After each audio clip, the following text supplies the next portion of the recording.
a bad boy. G'day guys, today I'm going to be changing out the fog lights.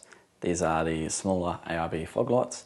The part number and the cost will be up on the screen. So nice easy job, just going to quickly run through how to do one side.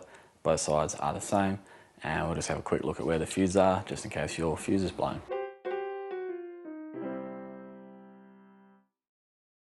So this is the fog light in the deluxe bull bar, just up near the indicator. See the Phillips head on the front that controls the angle.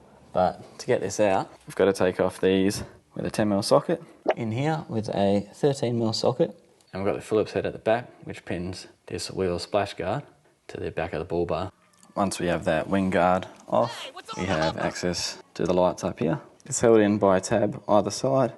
You just need to bend away this tab and then this tab. So we'll start with removing this Phillips head, and the light comes out easily just by bending these tabs.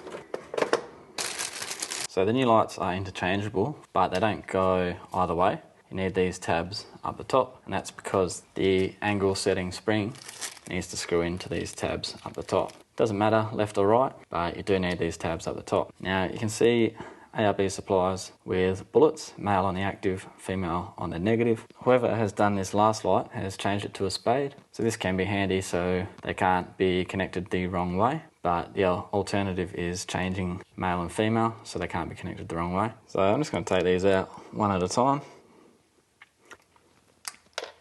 And I'll just tape this up individually. And instead of putting a male blade on the new light to match the existing cable, I'm going to change this to a male bullet to go with this female bullet, and then every time I need to change it in the future, it'll be a lot easier. Now the ARB female tunnel is a little bit loose, so I'm just going to pinch that with pliers to close it up, make it smaller, and we'll get a stronger connection here. And we will tape that, even though it is insulated. Fold the tape over so it's easier to take it off next time. I find it easier to put the outside of the car in first and then bend the internal one to fit that in. So you can reuse the old screws or just use the new ones that it comes with.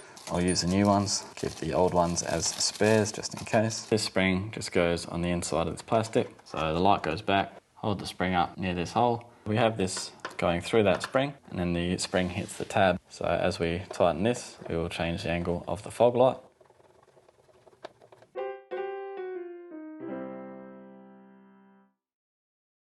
So fog lights are meant to point down. They shouldn't be pointing up into other drivers' eyes. Should be pointing down at the road. So I'll start with that. It's pointing down, and I'll test it at night time just to make sure that it's pointing down enough. There is another way to measure these, where you measure the height, the centre of the light, and you match it up on a wall about 8 to 10 metres away, and you make sure that the light beam drops about 50 to 100 mil.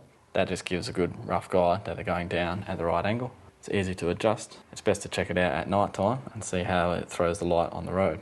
Now all you want to do is test the lights before we put this back in, just in case there are any issues. For the fuse, if you want to pull it out to test it or change it, behind this panel on the driver's side, second down, second on the right, there is a 15 amp that goes in there. I've currently pulled it, but that is it there. Now we just test that they work.